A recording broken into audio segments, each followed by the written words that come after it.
Okay guys, here we go. Cycle 3, week 3, upside down image. We have a couple of options. I thought it would be cool. Typically upside down images are always kind of a larger scale image. I thought for the little kids, it might be fun for a couple of them to do some of these smaller images, and they could have either a note card or I think at the school, at the church, we've got some cardstock pieces similar to this one, but I thought this might be a little bit easier for them so that they could just have their Jack did this one. I think this is this one. It's super cute. But yeah, they could just have it upside down and draw, draw what they see.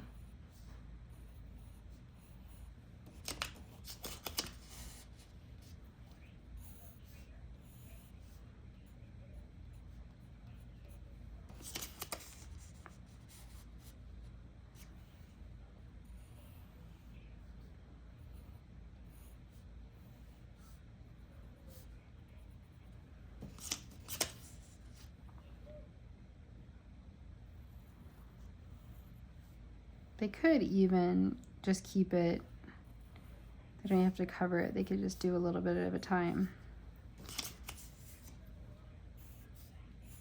Mine kind of looks like a cat. But they could give him a little friend too. They could do the bunny side by side. Super cute. I think this is like a good use of oils and good for the little kids. Yeah, so that is for upside down images. They could even have like a large piece of paper and just practice like this. I think there's a lot of options there. And then for the older kids, I do have some bigger images. I liked these because I don't think that often the kids, I see them having a really hard time sketching and using kind of a light touch with a pencil when it comes to sketching out their artwork in the later quarter, in quarter 3. So I picked some of these that are kind of sketched images, and I think this, like using manila paper, makes it very forgiving. I chose to do this one. I am not an artist. I kind of lost the plot here a little bit on his nose, but doing this upside down was so relaxing, so enjoyable. I could just take it a little bit at a time. And again, doing it this way makes it super forgiving because you're just kind of sketching what your eye is currently seeing. So I could probably even attempt this. Just use the back of this, kind of mess up. But I like the idea of this because it's just such, like, I can kind of see the oils, and it's not asking me to do anything hard.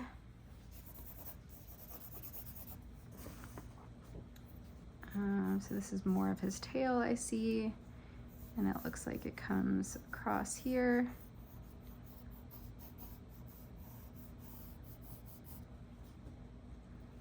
And then we've got some more jagged lines.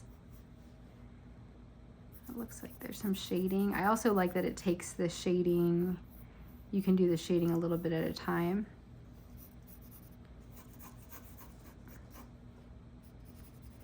And kind of do the oils and then kind of come back in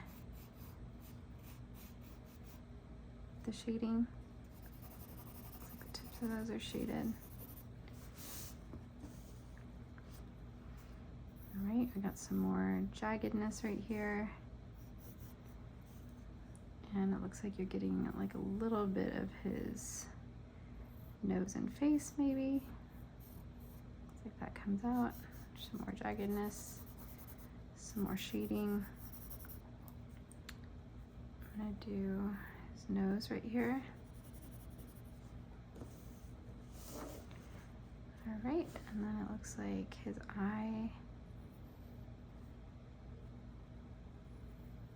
Kind of like that. do the pupil. Looks like the shading is just kind of here. Looks like his nose comes up a little bit. That's maybe too far.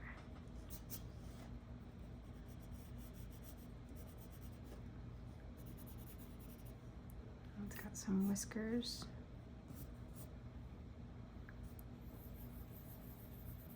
It's got some shading out here.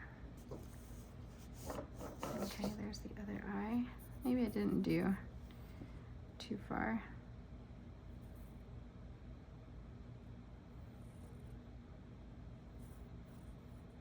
We'll see what this looks like when I do it right side up. But looks like his face comes out a little bit. There's some shading under his eyes.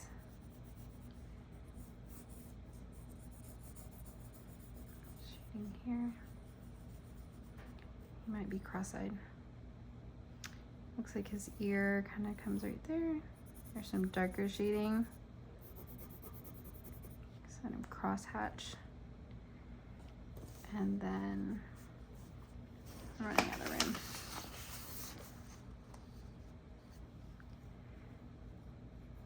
Looks like he's got some jagged lines here.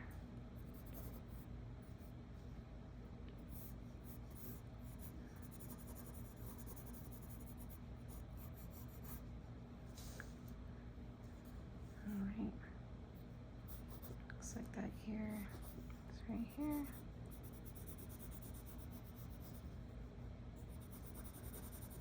More shading. Comes to a point. More shading. And then it's not half bad, you guys. So again, I'm not an artist. I don't know what it would be for them, but I do think that this technique is very valuable, especially to the older kids as they're scaling up and becoming better artists. And having images like this where it's messy and light-handed makes it a little bit easier than having to be super precise. This is an option too for like mid-level. I could probably do a couple more like this, but again, for the master's kids, older kids, I'd probably say just for the master's classes, maybe this is the project, and then for the youngers, the smaller project. And that is that.